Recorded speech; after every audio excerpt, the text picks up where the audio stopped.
For my topic, I did how women's roles in society have changed from the 1800s to today. And we see a big difference in that, in their clothing and how they were expected to act and what they're expected to look like and do. For my first book, I read Little Women by Louisa Alcott. And it's about 4 sisters who grew up in the 1800s.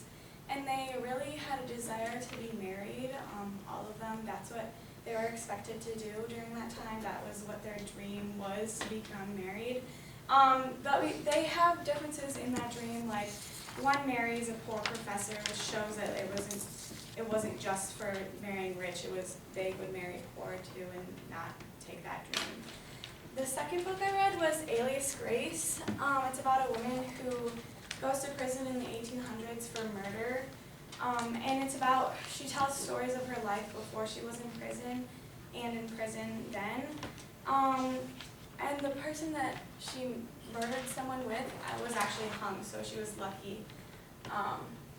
In both books, we see that the women have creative hobbies like playing the piano and quilting instead of doing manual labor, and they all have the dream to be married.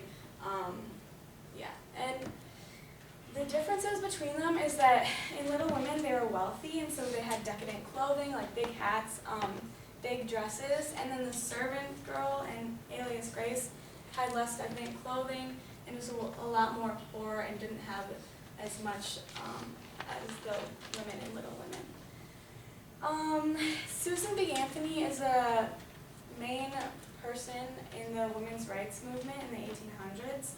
She was born in 1820, so really her whole life was in the 1800s, changing women's rights and helping them be able to vote.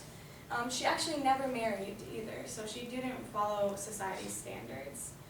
Another source of mine is Pride and Prejudice, because it relates so much to Little Women.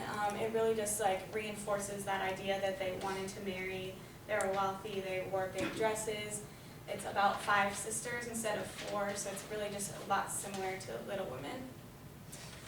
A source that reminds me of women today is this TV show called Castle, because it's about a powerful female who runs the NYPD, and she's just really strong and can do what she wants. She has a good job, and she's not dependent on men. This is kind of a timeline of women's rights from the 1800s to today. We have the Seneca Falls Convention, getting rights to vote. World War II starting to get a lot of more money, birth control, and the Violence Against Women Act tightens in 1994. Lastly, just overall, women today have a lot more rights and can do what they want. They can pick whatever job they want, they can make a lot of money, and we see a lot of differences from back in the 1800s. Thanks.